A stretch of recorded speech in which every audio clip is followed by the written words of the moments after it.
I stood at the altar, a place I had dreamed of for years, about to marry the woman I had loved for what felt like an eternity. Yet, all I could think about was the third-story window in the adjacent ballroom, and whether the jump would be enough to get me away from here. The reason was simple, if unbelievable. I had been reborn. In my previous life, Clara and I were married for over 2 decades. We were the couple everyone pointed to as an example, the one friends admired and envied. But that idyllic image shattered on our 25th wedding anniversary when she took her own life, choosing to die alongside the man she had truly loved all along. I remember standing before her tombstone, the cold marble a stark contrast to the warmth I once felt for her. "Do you regret marrying me?" I murmured into the quiet air. Knowing no answer would come, I supplied my own. "I regret marrying you. When I woke up again, I was here, moments before our wedding. This time I decided I would run. We would just become strangers who once knew each other." But fate, it seemed, had other plans. In the blur of my escape, she found me, looking as though she were on the verge of death herself, and whispered words that would haunt me. "I never regretted marrying you," she said. "Not in this life or the last. It was always you." When I came to my senses, a gentle tap on my shoulder pulled me from my daze. The grand doors at the end of the aisle swung open, and there she was. Clara, a woman who had been gone from my life for 10 years, was walking towards me in a pristine white wedding dress. Bathed in the soft glow of the chandeliers, she looked like an angel descended from heaven. The entire audience fell into a stunned silence, every eye captivated by her ethereal beauty. My heart, however, was hammering against my ribs, and a cold sweat broke out across my forehead. Someone gave me a gentle nudge, a silent command to move towards the stage, a step I myself had meticulously planned, but now my feet were rooted to the spot. My gaze locked with Clara's from across the room. She offered a radiant smile, but I couldn't return it. I turned my head away, and then, without a second thought, I ran. The wedding was over before it began. There was no way I was marrying her. Chaos immediately erupted behind me. The hotel was a sprawling labyrinth of corridors and function rooms, and I couldn't immediately find an exit. I could hear the frantic footsteps of Clara's family and friends chasing after me. Her father, his face a mask of displeasure, cut me off. "Leo, the wedding has begun," he said, his voice dangerously low. "Stop this foolishness and finish the ceremony." I shook my head, my refusal firm and absolute. It was impossible to believe, but I had somehow been reborn, thrown back to my own wedding day with Clara. This second chance was a clear sign, a divine intervention telling me not to walk down that same path of misery again. Relatives caught up, their voices pleading. "Whatever's bothering you, just get through the wedding first. Clara is waiting for you." The thought of Clara waiting for me sent a jolt of panic through my system. Out of the corner of my eye, I saw a flash of white, a figure moving towards me like a speeding arrow. There was no more time for hesitation. I pushed open a nearby window and leaped out. We were on the 3rd floor. Thankfully, a thick canvas awning broke my fall. A sharp, searing pain shot through my side as I pushed myself up, but it was nothing. Absolutely nothing, compared to the heartache Clara had inflicted upon me over 2 decades. Leaning heavily on my side, I limped away as horrified guests peeked out of the window I'd just exited. "Leo, you've lost your mind!" someone shouted. "You actually ran out on your own wedding!" Clara was among them, her face a mixture of anxiety and deep worry. "Leo, what are you doing?" she called out. "What about our wedding?" In my past life, I would never have dreamed of doing something so reckless, so publicly humiliating, but this wasn't my past life. "Clara, marrying you was the biggest mistake I ever made," I shouted back, my voice raw. "I'm fixing that mistake right now. Remember this. I'm the one calling it off." I didn't wait to see her reaction. I hailed the first taxi I saw and sped away, leaving the wreckage of our wedding day behind. I knew better than anyone that the white dress, the vows, the entire ceremony, none of it was for me. She was never truly marrying me. The memories swirled in my mind, pulling me back to that sterile police station. "Do you know anything about this man?" the officer had asked, showing me a photo. "His name is Julian. He died with your wife, Clara." I was so lost then, so utterly helpless. For more than 20 years, I had never truly seen the woman I shared a life with. This time I refused to repeat the past. To get away from everyone, I used the excuse of my fall and had the taxi take me to the hospital. My phone was immediately overwhelmed with calls and texts, a mix of nosy relatives and furious friends. One text stood out. "Leo, how could you do this to Clara? She's passed out from crying. Get over here and make amends." I didn't care. Clara wouldn't be upset about me leaving. She would be relieved. Now she and Julian could finally be together. In a way, they should be thanking me. Lost in my thoughts, the door to my private hospital room swung open, revealing my furious parents. "Leo, you have some nerve," my father began, his voice tight with anger. "First, skipping out on your own wedding, and now jumping out of windows. What has gotten into you?" I hadn't expected them to find me so quickly. I instinctively wanted to dive under the blankets and beg for mercy. "Don't scold me," I said, my voice weak. "I'm already in the hospital." I woefully held up my bandaged arm, hoping to stir some parental sympathy. They just gave a cold snort in unison. "Serves you right," my mother said. "Clara is in this hospital too, and you need to take responsibility for that." So that's why they came so quickly. Clara's acting skills were truly top-notch, enough to convince everyone she hadn't wanted the wedding to end either. Then, my parents laid down the law. "Once you're discharged, you are going to reschedule the wedding with Clara." "No," I said, my voice forceful and clear, causing a moment of stunned silence. Our marriage had been something I had pushed for relentlessly. I had fallen for Clara in high school after transferring, nursing a crush on her for 5 long years. When her family's business hit a rough patch, they approached my parents with a proposal for a marital alliance. I was thrilled at the time and went to great lengths to convince my parents to agree. But now, everything had changed, a fact they couldn't possibly comprehend. "Why?" a soft, feminine voice asked. My parents stepped aside to reveal Clara herself, no longer in her wedding dress, but in a simple hospital gown. The sight of her frail, pale figure tugged at my heart, a fleeting pang of pity and sorrow. She fixed her gaze on me and asked again, "Why won't you marry me?" I hardened my expression, forcing the softness from my voice. "Because I don't love you anymore." When Clara heard my answer, it was as if all the strength drained from her body. Her eyes rolled back, and she collapsed, fainting right there on the floor. My parents shot me a hard glare before quickly following the nurses who rushed her back to her room. For a moment, I considered going with them, but I held myself back. I couldn't understand it.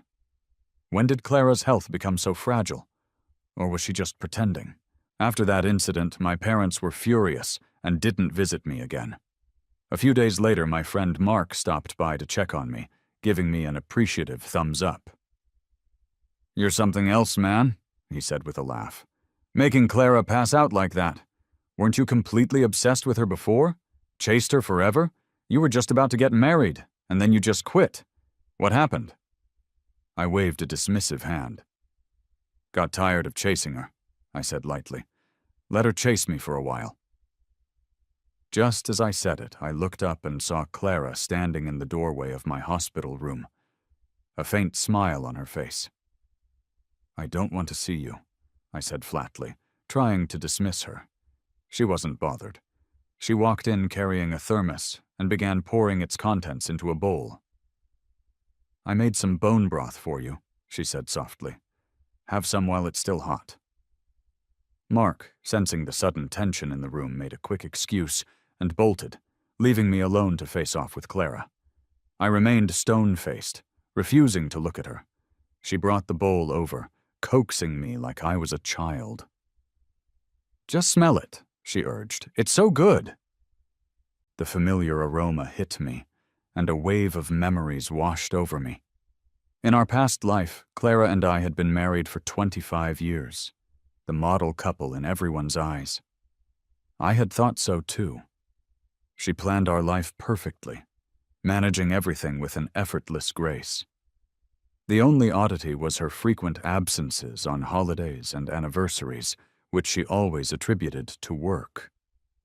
She would always apologize profusely and bring back gifts, things she knew I would like or had mentioned wanting offhandedly. Clara, who had never cooked before our marriage, had learned how to make elaborate meals. She would cook whenever she was home, worried about my sensitive stomach. She learned to make all kinds of soups, and this bone broth was my absolute favorite. I once believed it was a sign of how much she cared, but I later learned the bitter truth. That thought made the soup lose all its appeal. I turned my head away. "I don't want it, and I don't want to see you. Just leave." Clara bit her lip, her entire body trembling slightly. After a long, tense pause, she forced a weak smile. "You don't feel like it now, so I'll just leave it here. Remember to have some when you get hungry." I didn't want to listen to her, so I pulled the covers over my head. I heard her moving around the room for a while, the faint rustling of her clothes. Finally, the door clicked shut. I peeked out. She had tidied the room and left a bouquet of fresh flowers on the bedside table, right where I would see them. She's quite an actress, I thought bitterly. For the next few days, Clara showed up 3 times a day like clockwork, each time with a carefully prepared meal. I never touched a single one. While I ignored her, she would quietly decorate the room, making it feel more comfortable, more like a home.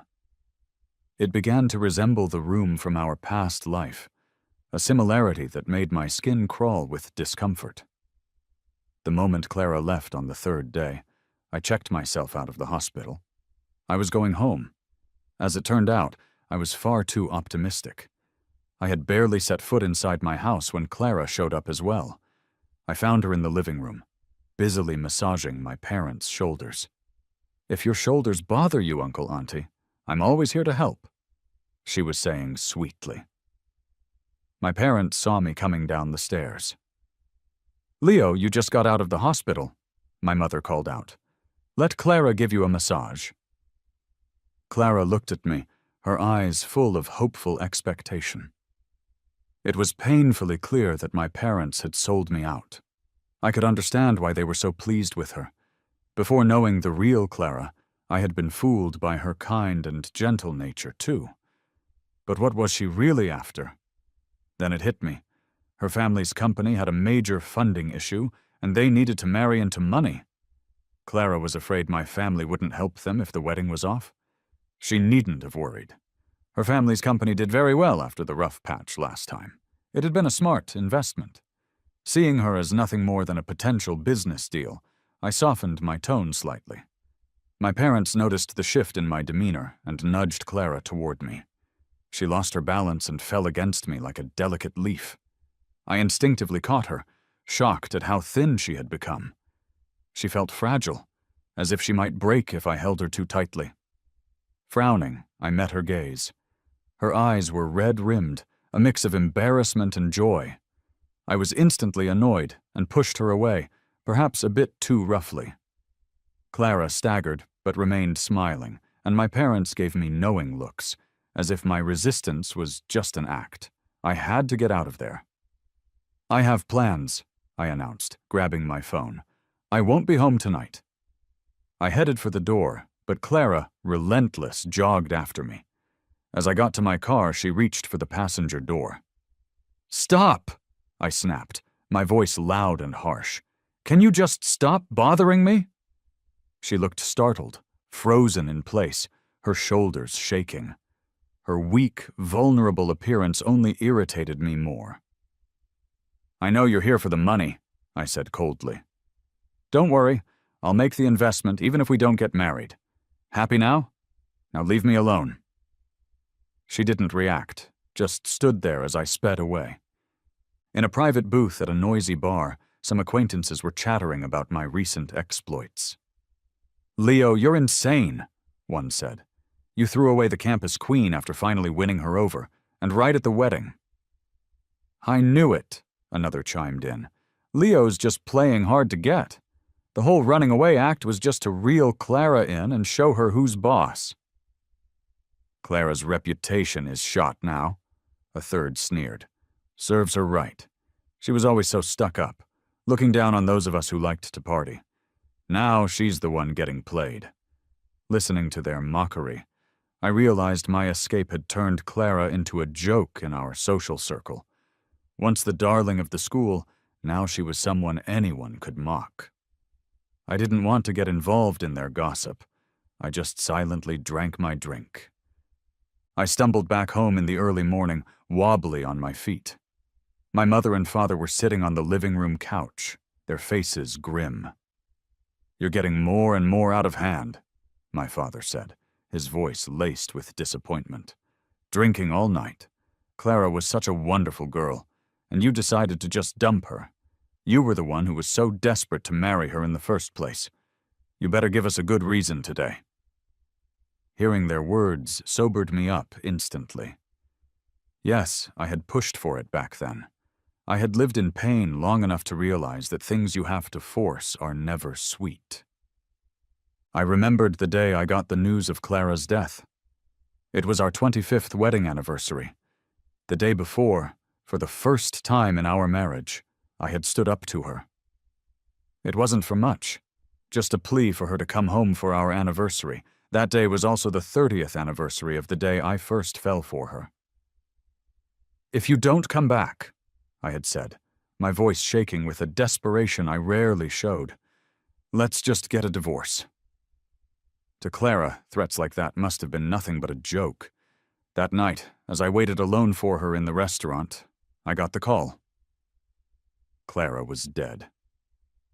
After hanging up, I dashed madly to the police station. "Are you Clara's husband?" an officer asked. Once they confirmed my identity, they looked at me with eyes full of sympathy. They told me Clara had committed suicide with another man named Julian, a suspected lover's pact. "Do you know anything about this Julian?" That unfamiliar name was one I had never even heard before. I just shook my head numbly. I finally found out who Julian was at Clara's funeral. Her best friend was sobbing uncontrollably over the casket. "If I'd known how much you loved Julian," she wept, "I would have done anything to stop you from marrying Leo." That's when I learned Julian was Clara's senior from college. They had never lost touch. Every holiday, every anniversary Clara had missed, she had spent with him. At the end of the funeral, I was the only one left. I mumbled to her gravestone, "Clara, do you regret marrying me?" The stone remained silent, but I knew the answer.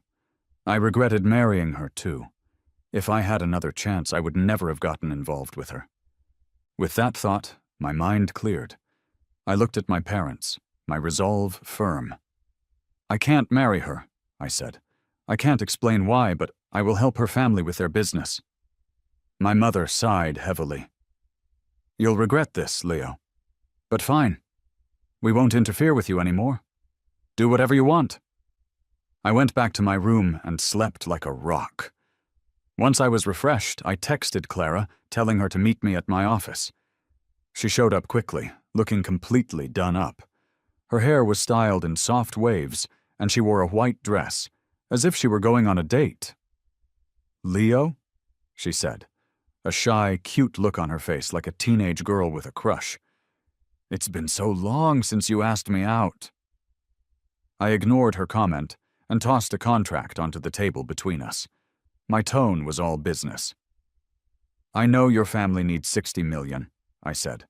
"Sign this, and I'll give you what you want. But after that, don't ever contact me again." Clara remained quiet, her gaze fixed on the table. "Come on," I urged. "I'm giving you what you want. Don't be greedy." Hearing this, Clara looked up, her eyes full of tears. She threw the contract back at me, rushed over and grabbed my shirt, forcing me to meet her gaze. "Leo, I never wanted an investment. I wanted you from the very beginning. Haven't I been clear enough?" Tears rolled down her face as she lightly hit my chest with her fist. It didn't hurt at all. "We were married for over 20 years. You're reborn now, and you're bullying your wife like this. You weren't like this in the past life." My brow furrowed. I had no idea Clara had been reborn too. No wonder I had felt something was off about her all along. In this life, she learned to cook only after we got married. Since she was also reborn, it was better to lay everything out on the table. My face turned cold as ice. "Don't you dare mention the past life," I snarled. "You know exactly what you did back then. Since you're reborn too, let's just go our separate ways. I won't stop you from finding your true love, and don't use investments as an excuse to bother me again." "That's not true. What you said at the gravestone." Before she could finish, the security guards I had called earlier arrived and escorted her out. With everything finally settled, I hopped on a plane abroad the next day, telling everyone it was for a project survey, but it was really just to get away. In my previous life, I gave up so much for Clara. I knew she was busy, so I always accommodated her schedule. That meant hardly ever going on trips or hanging out with friends. Also, I could see her the moment she got back. Even on holidays when she couldn't make it home, I'd make excuses for her. Everyone else is off work, so she needs to work harder to stay ahead, I would tell myself. I fooled myself like that for over 2 decades, living in the illusion of love Clara had built for me. When I finally woke up from that dream, I realized how pathetic I was. Why waste my precious time on one woman? But even as I tried to avoid any news about her, some idiots in my friend group would share it, hoping to see her become a joke. Monday. Clara is so fake, showing off at Leo's parents' house every day. Leo doesn't even want her anymore. He's abroad now. How shameless can she get? Tuesday. Clara joined Leo's parents for a banquet. Is she really playing the daughter-in-law now, or just fooling them? Wednesday. Clara was spotted at Leo's usual club. Was she there looking for him, or to find a new man? Thursday. Clara was running around like a headless chicken, looking for any trace of Leo, but nobody would tell her anything. Serves her right. After 2 days without any news, the gossip mill fired up again. Turns out she had been admitted to the hospital again. No one in the group even tried to feign sympathy. Here we go again. Is she just acting? Trying to make Leo feel sorry for her? She's really scheming. I stared at the messages that quickly filled the chat and remained silent. If Clara also got a second chance, why wasn't she busy fixing the regrets from her past life and pursuing a happy ending with Julian?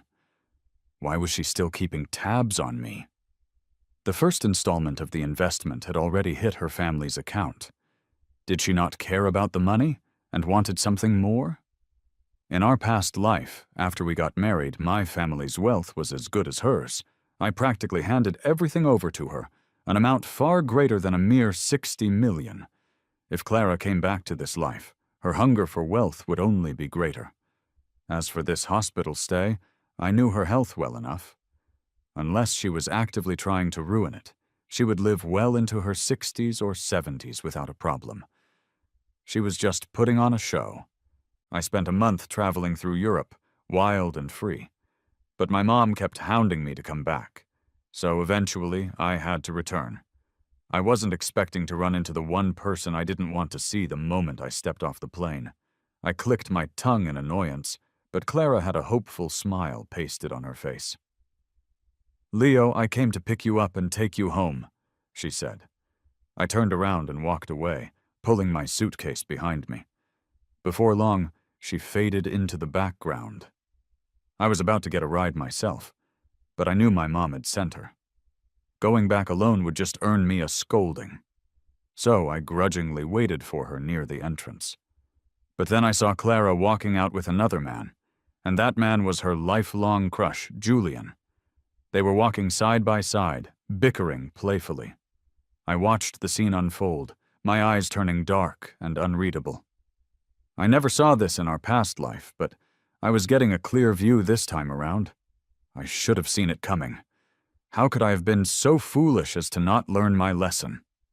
I let out a cold laugh and got into my own car. When I got back to my neighborhood, I saw my mom waiting at the door from a block away.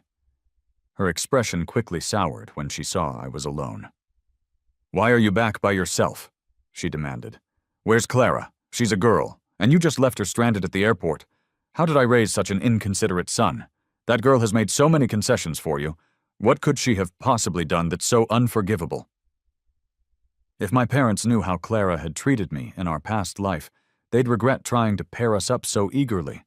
But you can't just spill the beans about something like that. Thankfully, I now had a solid excuse. "I couldn't hide it anymore, Mom," I said, my voice heavy with feigned disappointment. "Clara came to pick me up with her crush. She's in love with her college senior. Do you want your son to keep chasing after her and get his heart stomped on? Am I really your son?" The news stunned my mom into silence. "That can't be right," she mumbled to herself. "Clara wouldn't like someone else. She told me herself." She thought for a while, considering how I had been acting. No matter how much she liked Clara, she had to believe me. After all, I was her son. She knew my character. For me to bully a girl out of nowhere, something serious must have happened. After realizing this, my mom sheepishly smiled. "Oh, son, I had no idea she was that kind of person. Come on, let's go home. You haven't had a proper meal in so long. I'm cooking tonight." That night, I finally felt a mother's love I hadn't felt in a long, long time. And the good news was, after realizing Clara's true nature, my mom slammed the door on her, not even letting her into our gated community. But Clara wasn't giving up. She started staking out the spots where I hung out with my friends. My buddies even started to admire her persistence. "Clara showed up again today," Mark texted me. "She looks frail, but her endurance is insane. You're going to lose this standoff. Just get out of the house and have some fun. Don't you get bored cooped up all day?" Of course it was boring. I felt like I was growing moss.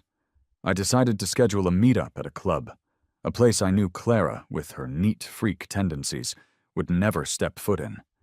The place was buzzing with loud music and a sea of dancing bodies.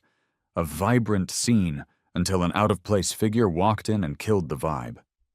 Clara seemed like a lingering spirit, a disaster I couldn't seem to avoid. Her frail form cut through the crowd and came right up to me. Her delicate hands grabbed mine, trying to pull me away. But she was too weak. I remained unbudged. She stubbornly looked up at me, her words laced with pleading. "Leo, just give me a chance to explain, please! After you hear me out, if you still can't accept it, I'll disappear from your life forever. Just give me one more chance, okay?" Tears welled up in her eyes. In our previous life, I had never seen her cry, not once. I thought she was either incredibly tough or just downright cold-hearted. But here she was, shedding tears for the second time right in front of me, as if she were finally willing to show me all her vulnerabilities. That was all I ever wanted back then. I didn't want her to carry everything alone. She could have leaned on me. I was her husband, after all. The Clara in front of me overlapped with the fond memories of the Clara from our past. My resistance crumbled. I let her lead me away from the crowd. "This is your last chance, Clara," I warned. We found a quiet spot where no one was around. For a long time, Clara just cried, her body shaking, speaking in broken sentences. I used the last shred of patience I had while she gathered herself. After a while, she calmed down. She looked at me with sad eyes and finally spoke. "Leo, after I died in the previous life, my soul stayed with you. I heard your words by my tombstone." My mind went blank. Rebirth was already unbelievable, but hearing that Clara's soul had lingered after her death left me stunned. How could this be? But what she said next shocked me even more. "In my past life, a conqueror from another world took over my body. Her goal was to capture Julian, but her progress wasn't going well, and my own consciousness was too strong, so her control over my body was never complete. Every time I managed to wake up, I just wanted to go home and see you. Just one more time. I battled her for over 20 years, and I watched her fail. I knew that eventually I could return to you. In the end, she chose to die with Julian. It was only after my body died that my soul could be with you forever. In places you couldn't see, I was always there with you. Every day I saw your pain, and it hurt me too. I know the person in my body let you down, Leo, but I swear it wasn't me who hurt you. The real Clara would only ever love Leo for a lifetime." What she said left me unable to calm down for a long time. It was just too bizarre. What system? What conqueror? "Then why were we both reborn?" I asked, my voice barely a whisper. "It was the system's compensation," she explained, "for what it did to my body. So, my rebirth was because of Clara's deal with some cosmic system." I stood there, stunned, my heart racing. Emotionally, I wanted to accept her explanation, but rationally, I couldn't separate the past Clara into two different people. The wounds I had suffered were very, very real. Clara saw that I wasn't ready to forgive her. She smiled bitterly, a look of farewell in her eyes. "This is the last time we'll meet," she said softly. "I have only one last thing to say. The question you asked by the tombstone in our past life, I want to answer you now. I never regretted marrying you. In this life, and in the last, you were the only one I ever wanted to be with." Her voice was filled with an endless sadness and reflection. She took one last look at me, her eyes tracing my figure. Then, like a gear flying off its axle, she suddenly collapsed. I thought I had let go of my feelings for her, but I instinctively rushed to her side, my voice choking up. "Clara! Clara, what happened? Don't scare me. How can you be sick? In our past life, you were so healthy." No matter how I called her name, she didn't respond. She lay there, seemingly caught in some great pain she couldn't escape. In that moment, I was panicked. I trembled as I held her. She felt weightless, even thinner than the last time I saw her. Something important felt like it was slipping away, and my heart ached faintly. This time, Clara didn't wake up after fainting. After a series of tests at the hospital, the doctor regretfully informed me that she had late-stage pancreatic cancer. Hearing the diagnosis, I felt like I had fallen into an ice cave, everything cold and numb. I was probably the person who understood this condition the most, besides the doctor. In my past life, I had died of it within 3 months of being diagnosed. But how could Clara get this disease? She was always so healthy. For over 2 decades, she rarely even caught a cold. In this life, she had cancer, with not much time left. Was this the price we paid for the system altering our fates? Then why was I okay? On the 3rd day, Clara slowly woke up. I had been by her side the entire time, gripping her hand tightly. The moment she moved, I was instantly alert. "Clara, how are you feeling?" I asked anxiously, but Clara's eyes were tearful. "Leo, it's true. You finally forgave me. I thought everything I heard was just a dream." Her face was pale, without a hint of color, but her eyes were bright, gazing at me greedily. Seeing her like this, looking as though she might leave me at any second, I held her tightly. "I was too stubborn," I whispered, "pushing you away time and again. I won't do that anymore." I had taken out all my anger for the fake Clara on the real one. She wasn't at fault. She was a victim, too, watching her own body act against her will. I believe it pained her more than it ever did me. Clara leaned against me and seemed to fall asleep again. After a while, she whispered in my ear, "Leo, I want to go home. Please take me home." The doctor told me her condition was declining rapidly. A month would be optimistic. Staying in the hospital would allow for timely treatment, but Clara didn't want to spend her last moments there. I took her back to the home we had shared in our past life. Her spirits seemed to lift, and her face looked a bit more vibrant, but I knew she was just holding on. Late at night, she was in terrible pain. Her body would curl up, trying to find a position to ease her suffering. But I knew that no matter what, the pain deep in her bones wouldn't go away. She couldn't sleep through the night, and I would lie by her side, silently weeping, soaking the sheets while pretending to be asleep.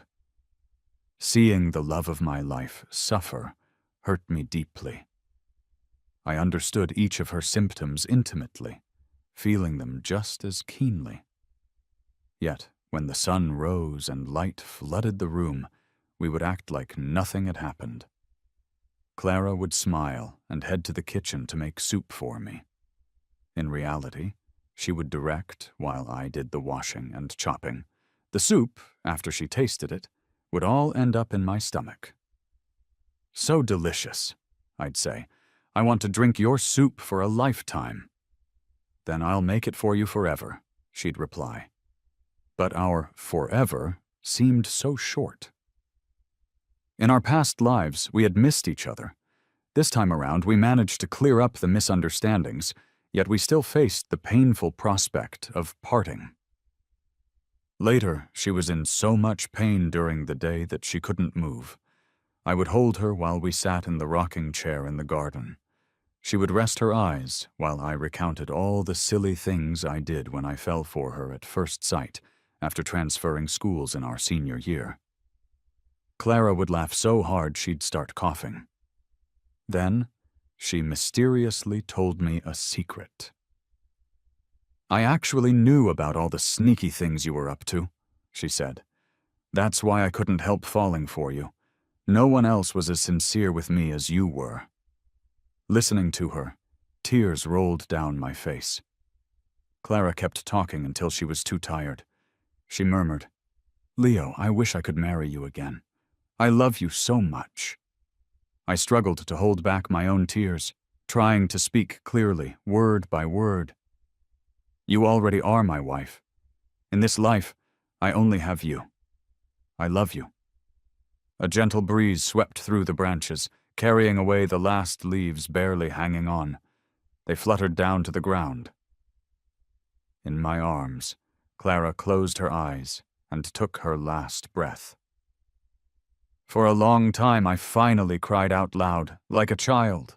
Why? Why couldn't Clara and I have a love like everyone else's? I cried for so long that I started seeing things. A strange, soft light was slowly rising from Clara's body, floating into the air. I reached out and gently grasped it. A strange, mechanical voice echoed in my mind. "Human, let me go. I am a noble system." I couldn't believe it.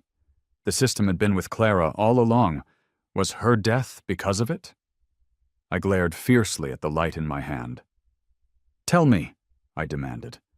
"Did you cause Clara's death? Why did you hurt her? Believe me, I can make you disappear." My grip tightened, and surprisingly, it seemed to work. The system screamed in protest. "It is an injustice. Clara voluntarily traded her own health for yours. But her body was not the same, so her illness manifested early. Clara did it to save me. I stood stunned for what felt like forever, a consuming pain spreading from my heart to my limbs, the agony of losing a loved one. I even considered whether I should just follow her. The system spoke again. You two are something else. Truly, one more ruthless than the other. Fine, fine. Consider it borrowed time. In the next life, both of you will have to work for me. What are you talking about? I asked, unable to make sense of what it was saying. I was ready to question it further, but my head grew heavy, and the sound and light around me slipped away. One last thought crossed my mind. Am I dying? Can I finally go find Clara? Silence enveloped me in the darkness. Then, there were noisy, bustling sounds. A bright light filled my eyes as I slowly woke up. I was back in my senior year of high school. The bell rang, and the teacher brought me into the classroom. Class, this is a new transfer student. He will be studying with us for the next year. Please introduce yourself. I immediately scanned the room, searching for the one figure that occupied all my thoughts. Sure enough, Clara sat in the third row, looking just as youthful and vibrant as I remembered from our school days. This was our first meeting. She looked up, and our eyes met. She smiled at me, a genuine, radiant smile, as if the whole world had boiled down to just the two of us. In that moment, my eyes held no one else, just her. Hi, I said, my voice clear and steady, a promise echoing through time. I'm Leo. It's nice to meet you. If it's possible, I hope we can be together forever.